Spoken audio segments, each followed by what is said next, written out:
Written by prominent Indian poet and politician Sarojini Naidu, The Bangle Sellers is a poem exploring the life of Indian women, the Indian culture and traditions revolving around women. In most of her poems, Sarojini Naidu writes on the theme of Indian culture and people. Her poems are focused on Indian settings, and this poem makes no exception. In its Indianness, the poem resembles another poem of hers in the bazaars of Hyderabad. The poem revolves around bangles, which is an important ornament for embellishment of women in Indian society. In the poem, the bangle sellers are at the temple fair and they shout out to the people passing by to have a look at their bangles.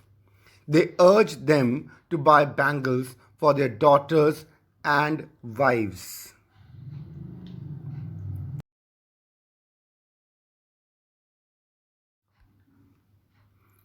Now we are going to do the stanza wise explanation of the bangle sellers. First stanza. The bangle sellers are we who bear our shining loads to the temple fair. Who will buy these delicate, bright, rainbow tinted circles of light? Lustrous tokens of radiant lives for happy daughters and happy wives. Now, the poem begins with the speakers introducing themselves as bangle sellers who sell their articles at the temple fair. They call out to the people to buy their bangles. These hawkers describe their bangles as delicate, bright, rainbow tinted circles of light. They advertise by questioning who will buy these bangles for their daughters and wives. It is important to note here that though the speakers of the poem are several, it appears as if there is a single speaker. This is due to the fact that they all have the same purpose and are thus seen singularly as a class essence. All the bangles here are called lustrous tokens of radiant lives. It shows us the Indianness of the poem, where bangles are bought on special occasions and are associated with happiness and prosperity.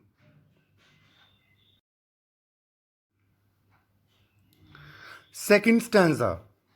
Some are meet for maiden's wrist, silver and blue as the mountain mist. Some are flushed like birds that dream on the tranquil brow of a woodland stream.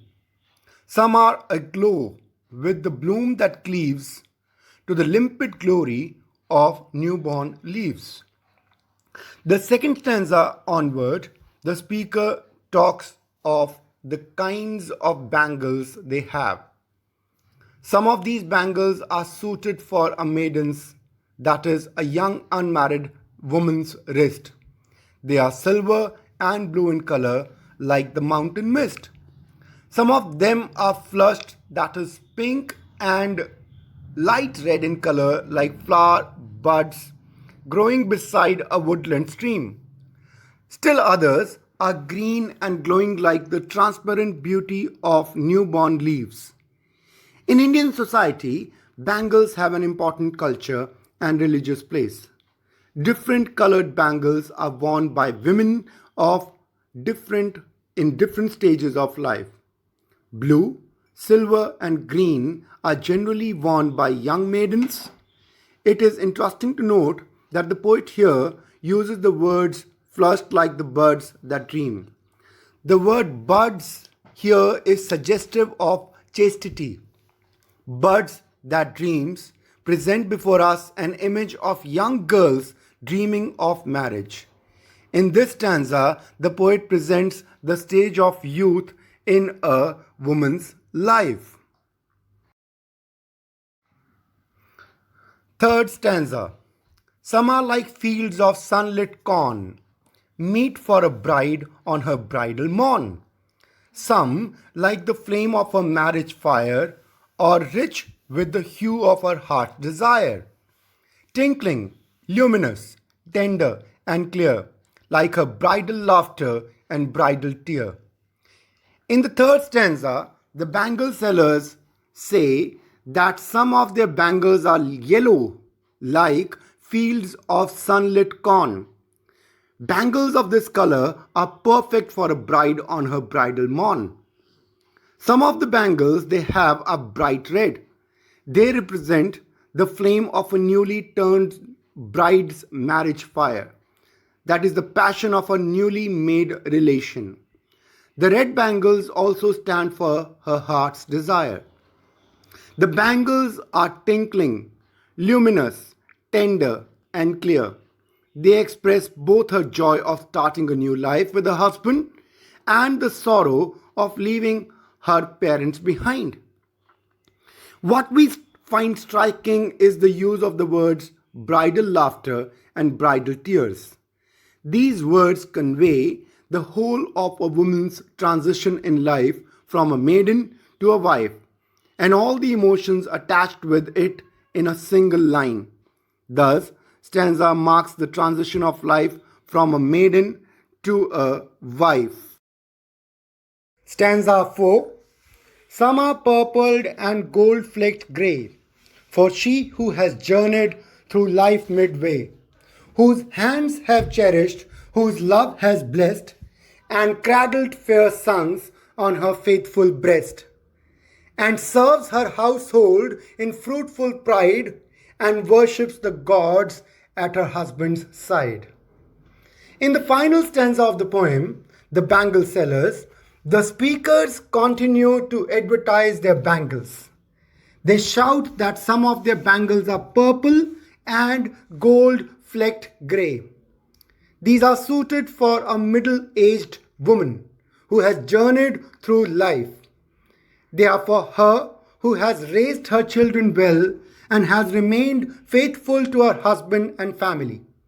These bangles are, they say, perfect for she who has maintained her household with pride and worships the gods at her husband's side. In this stanza, the poet writes down what she perceives as the qualities of a good wife. Such a woman is truly deserving of the purple and gold-flecked grey bangles in her eyes. Here, we should pay attention to the words sons used to mean offspring. While it could be a happy coincidence, it could also suggest the ingrained attitude of male preference in the society of Sarojini Naidu's time. The poem, The Bangle Sellers, is a celebration of the female life. It shows us the various stages of a woman's life and attempts to represent the Indian culture and the role of bangle sellers in the traditional setup. This was with regard to the 4 stanzas of the poem. I am going to attach a worksheet with this video, which needs to be attempted on loose sheets or the Fair Literature and English notebooks, whichever is available with you. Kindly go through it and attempt it. Thank you and have a nice day.